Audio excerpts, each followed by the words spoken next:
राधे राधे दोस्तों, श्री बाके बिहारी की कृपा आप पर और आपके समस्त परिवार पर सदा बनी रहे। शुक्रवार का दिन संतोषी माता को समर्पित होता है। संतोषी माता को सुख, शांति और वैभव का प्रतीक माना जाता है। जो भक्त इस व्रत को विधि विधान से करते हैं, मां संतोषी उनकी समस्त मनोकामनाएं पूरी करती हैं। दोस्तों, जो भी इस व्रत को सच्चे मन से करता है, माता की विशेष कृपा उसे प्राप्त होती है। धार्मिक मान्यताओं के अनुसार संतोषी माता गणेश भगवान की पुत्री हैं। संतोषी माता का पूजन करने से धन और विवाह संबंधी सभी समस्याएं दूर होती हैं। आप शुक्रवार का व्रत करते हैं तो शुक्रवार की व्रत कथा आपको अवश्य पढ़नी या सुननी चाहिए। ऐसा करने से माता की पूजा अर्चना संपूर्ण मानी जाती है। संतोषी माता की कथा इस प्रकार है। एक गांव में एक बुढ़िया रहती थी। उसके 7 बेटे थे। 6 बेटे कमाने वाले थे और एक बेटा निकम्मा था। बुढ़िया माँ 6 पुत्रों का झूठा 7वें को दे देती थी।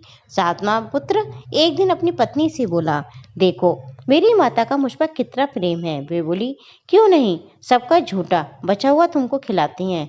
वह बोला, जब तक मैं अपनी आंखों से नहीं देख लूंगा नहीं मान सकता। तब पत्नी ने हंसकर कहा, देख लोगे तब तो मानोगे। कुछ दिन बाद एक बड़ा त्योहार आया। घर में 7 प्रकार के भोजन और चूरमे के लड्डू बने। वह पत्नी की बात को जांचने के लिए सिर के दर्द का बहाना बनाकर पतला कपड़ा सिर पर ओढ़कर रसोई घर में जाकर सो गया और कपड़े में से वह सब कुछ देखता रहा। 6 भाई भोजन करने आए। उसने देखा माँ ने उनके लिए सुंदर सुंदर आसन बिछाए, 7 प्रकार की रसोई परोसी। वह आग्रह करके उन्हें भोजन कराती रही। वह देखता रहा। 6 भाई भोजन कर उठ गए। तब माँ ने उनकी 5 थालियों में से लड्डुओं के टुकड़ों को उठाया और एक लड्डू बनाया। झूठन साफ कर माँ ने उसे पुकारा, उठ बेटा उठ, तेरे भाइयों ने भोजन कर लिया है, तू ही भोजन कर ले। उसने कहा, माँ मुझे भोजन नहीं करना, मैं परदेश जा रहा हूँ। माता ने कहा, कल जाता है तो आज ही चला जा।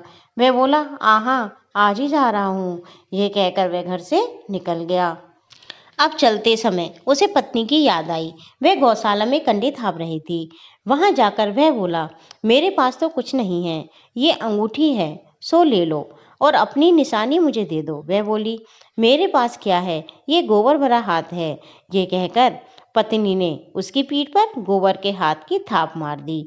वह चल दिया। चलते चलते दूर देश में पहुंचा। वहां एक साहूकार की दुकान थी। वहां जाकर बोला, सेठ जी मुझे नौकरी पर रख लो। साहूकार को नौकर की सख्त जरूरत थी। साहूकार ने कहा, काम देखकर तनख्वाह मिलेगी। उसने कहा, सेठ जी आप जैसा ठीक समझें। उसे साहूकार के घर नौकरी मिल गई। वह वहां दिन रात काम करने लगा। कुछ दिन में दुकान का लेन देन, हिसाब किताब, ग्राहकों का माल बेचना, सभी काम वह करने लगा। साहूकार के 7-8 नौकर थे। वह सब चक्कर खाने लगे, लेकिन उसने अपनी लगन, परिश्रम और ईमानदारी से सभी को पीछे छोड़ दिया। उसे अपने किए का फल मिला। सेठ ने भी उसका काम देखा और 3 महीने में ही उसे आधे मुनाफे का साझेदार बना लिया।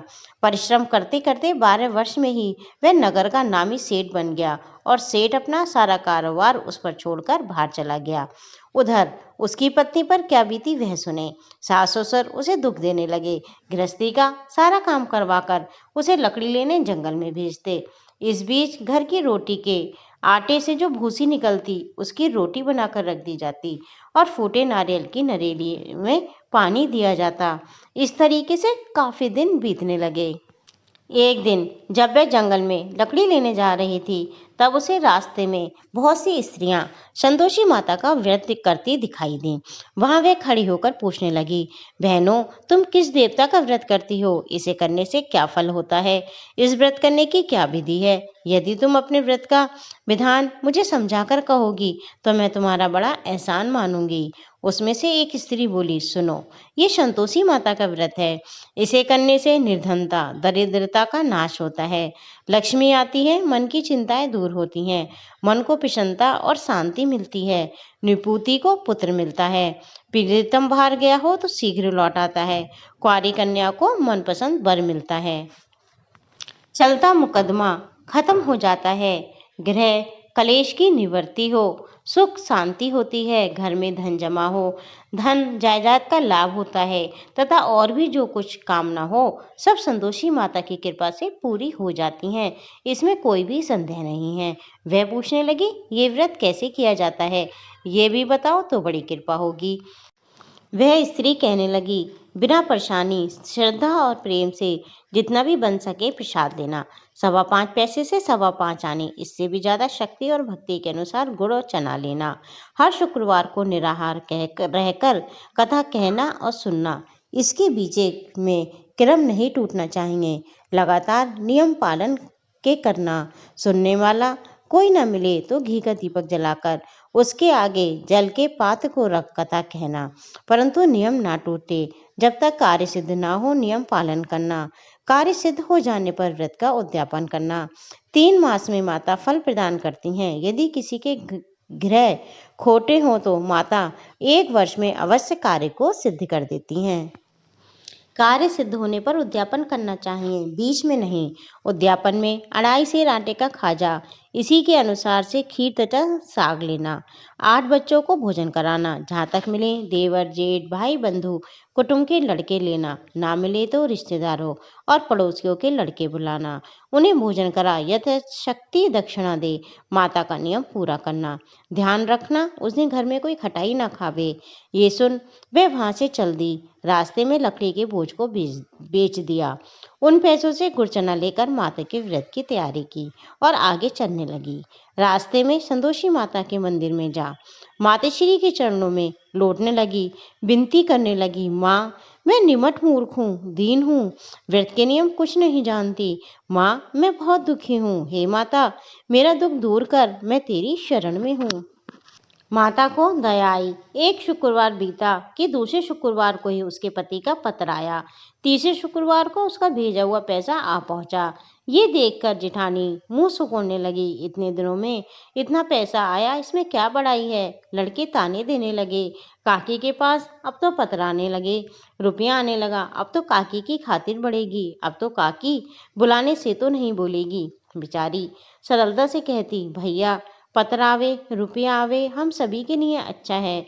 ऐसा कहकर आंखों में आंसू भरकर संतोषी माता के मंदिर में जा माताश्री के चरणों में गिरकर रोने लगी। माँ मैंने तुमसे पैसा नहीं मांगा था, मुझे पैसे से क्या काम है, मुझे तो अपने सुहाग से काम है। मैं तो अपने स्वामी के दर्शन और सेवा मांगती हूँ। तब माता ने प्रसन्न होकर कहा, जा बेटी तेरा स्वामी जल्दी आएगा। ये सुन खुशी से बावली हो वह घर जाकर काम करने लगी। संतोषी माता ने विचार करने लगी कि इस भोली पुत्री से मैंने कह तो दिया है कि तेरा पति शीघ्र आ जाएगा, परंतु आएगा कहाँ से। वह तो स्वप्न में भी इसे याद नहीं करता। उसे याद दिलाने तो मुझे ही जाना पड़ेगा। संतोषी माता ने उस बुढ़िया के बेटे को सपन में समझाया, पुत्र तेरी घरवाली कष्ट उठा रही है। वह बोला, हाँ माता ये तो मुझे मालूम है, परंतु क्या करूं, कहाँ से चला जाऊं। परदेश की बात है, लेन देन का कोई हिसाब नहीं, कोई जाने का रास्ता नजर नहीं आता। आप कोई राह दिखाएं कि मैं वहां कैसे जाऊं। माँ कहने लगी, सवेरे नहा धोकर संतोषी माता का नाम ले, घी का दीपक जला, दंडवत कर दुकान पर जा बैठना। देखते देखते तेरा लेन देन चुक जाएगा, जमा माल बिक जाएगा, सांझ होते होते धन का ढेर लग जाएगा। वह अगले दिन बहुत जल्दी सवेरे सवेरे उठ गया। उसने अपने मित्र बंधुओं परिचितों से सपन में माता द्वारा कही कही बात कह सुनाई। ये सब उसकी बात सुनकर उसकी खिल्ली उड़ाने लगे। वे कहने लगे कि कहीं सपने भी सच होते हैं। सपने की बात भी मान ली सच्ची। एक बूढ़ा व्यक्ति बहुत समझदार था। वह बोला, देखो भाई मेरी बात मानो, इस तरह साथ झूठ के बदले देवता ने जैसा कहा है वैसा ही करना, तेरा क्या जाता है। बूढ़े की बात मानकर नहा धोकर उसने संतोषी माता को प्रणाम किया। फिर घी का दीपक जला दुकान पर जा बैठा। शाम तक धन का ढेर लग गया। वह बहुत हैरान हुआ। मन में संतोषी माता का नाम ले प्रसन्न हो घर जाने के वास्ते गहने कपड़े व सामान खरीदने लगा। अब सब काम से निमट वह अपने घर को रवाना हुआ। उधर उसकी पत्नी जंगल में लकड़ी लेने गई। लौटते वक्त थक जाने के कारण संतोषी माता के मंदिर पर विश्राम करने बैठ गई। ये तो उसका रोज रुकने का स्थान था। दूर धूल उड़ती देख उसने माता से पूछा, हे माता, ये धूल कैसे उड़ रही है? माँ ने कहा, हे पुत्री, आज तेरा पति आ रहा है। अब तू ऐसा कर, लकड़ियों के 3 बोझ बना, एक नदी के किनारे पर रख, दूसरा मेरे मंदिर पर, तीसरा अपने सिर पर रख। तेरे पति को लकड़ी का गट्ठा देखकर मोह पैदा होगा, वह यहाँ रुकेगा, नाश्ता पानी खा पीकर माँ से मिलने जाएगा। तू लकड़ियों का बोझ उठाकर जाना और जोर से आवाज लगाना, लो सासू जी, लकड़ियों का गट्ठा लो, भूसी की रोटी दो, नारियल के खोपड़े में पानी दो, आज कौन मेहमान आया है? संतोषी माता की बात सुनकर वह, बहुत अच्छा माता जी, प्रसन्न मन से लकड़ियों के 3 बोझ बना लाई। एक नदी के तट पर, दूसरा माता के मंदिर पर रखा। इतने में ही वह मुसाफिर आ पहुंचा। सूखी लकड़ी देख उसको इच्छा हुई, अब यहीं विश्राम लें और भोजन बना खा पी कर गांव को चलें। इस प्रकार भोजन कर विश्राम कर वह अपने गांव में गया। उसी समय बहू सिर पर लकड़ी का कट्ठा लिए आती है। उसे आंगन में जोर से डाल 3 आवाजें देती है, लो सासू जी, लकड़ियों का गट्ठा लो, भूसी की रोटी दो, नारियल के खोपड़े में पानी दो, आज कौन मेहमान आया है? ये सुन सास अपने दिए हुए कष्टों को भुलाने हेतु कहती है, बहू ऐसा क्यों कहती है? तेरा मालिक ही तो आया है, बैठ, मीठा भात खा, गहने कपड़े पहन। इतने में पत्नी की आवाज सुनकर उसका स्वामी बाहर आ जाता है और उसके हाथ में पहली अंगूठी देखकर व्याकुल हो जाता है। उसने माँ से पूछा, माँ ये कौन है? माँ बोली, बेटा ये तेरी पत्नी है, आज 12 वर्ष हो गए तब से तू गया है, तब से सारे गांव में जानवर की तरह भटकती फिरती है, काम काज कुछ करती नहीं, 4 समय आकर खा जाती है। अब तुझे देखकर भूसी की रोटी और नारियल के खोपड़े में पानी मांगती है। वह बोला, माँ मैंने इसे भी देखा है और तुम्हें भी, अब मुझे दूसरे घर की चाबी दो, मैं उसमें रहूंगा। माँ कहती है, ठीक है, तेरी जैसी मर्जी। यह कहकर माँ ने ताली का गुच्छा पटक दिया। अब उसने दूसरे घर को खोलकर सारा सामान जमाया। एक दिन में वहां राजा के महल जैसा ठाट बन गया। अब क्या था, वह सुख भोगने लगी। अगला शुक्रवार अपने पति से कहा, मुझे संतोषी माता के व्रत का उद्यापन करना है। पति ने कहा, बहुत अच्छा, खुशी से कर लो। वह उद्यापन की तैयारी करने लगी। जेठ के लड़कों को भोजन के लिए कहने गई। उन्होंने मंजूर किया, परंतु पीछे से जिठानी अपने बच्चों को सिखलाती है, देखो रे, भोजन के समय सब लोग खटाई मांगना, जिससे उसका उद्यापन पूरा ना हो। लड़के भोजन करने आए, खीर पेट भर कर खाई और बात याद आते ही कहने लगे, हमें कुछ खटाई खाने को दो, खीर खाना हमें नहीं भाता, देखकर अरुचि होती है। लड़के उठ खड़े हुए, बोले, पैसे लाओ। भोली बहू कुछ नहीं जानती थी, उसने उन्हें पैसे दे दिए। लड़के बाजार जाकर उन पैसों से इमली खरीदी और खाई। ये देखकर बहू पर माताजी ने कोप किया। राजे के दूत उसके पति को पकड़कर ले गए। अब सब मालूम पड़ जाएगी जब जेल की रोटी खाएगा। बहू ने ये वचन सहन नहीं हुए।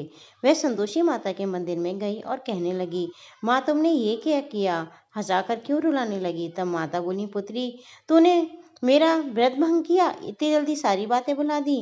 वह कहती है, माता भूली तो नहीं हूँ, कुछ अपराध किया है?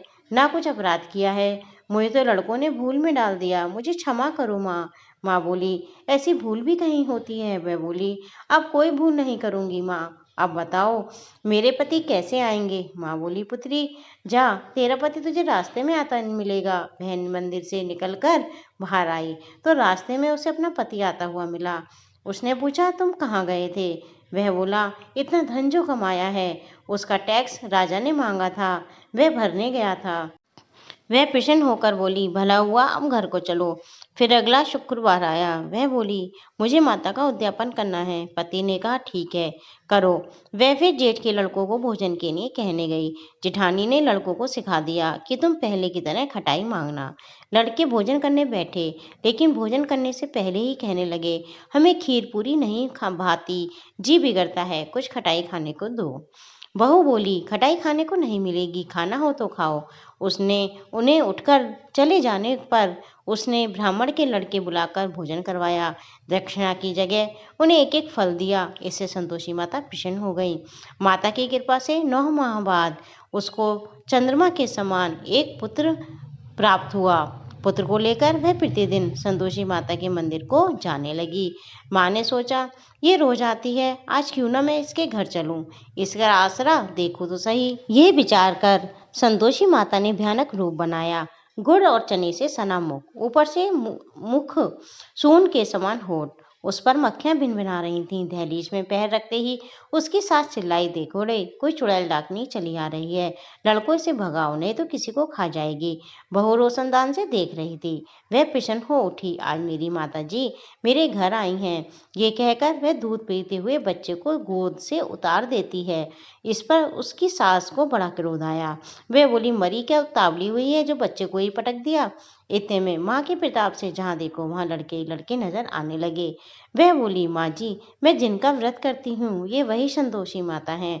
इतना कह उसने झट से घर के सारे किवाड़ खोल दिए। सबने माता के चरण पकड़ लिए और विनती कर कहने लगे, हे माता, हम मूर्ख हैं, अज्ञानी हैं, तुम्हारे व्रत की विधि हम नहीं जानते, तुम्हारा व्रत भंग कर हमने बड़ा अपराध किया है। हे माता, आप हमारे अपराध को क्षमा करो। इस प्रकार कहने पर संतोषी माता बहुत प्रसन्न हुई। उसने बाद उसकी सास कहने लगी, हे संतोषी माता, अपने बहू को जैसा फल दिया वैसा सबको देना। जो ये कथा पढ़े सुने उसके सभी मनोरथ पूर्ण हों। बोल संतोषी माता की जय।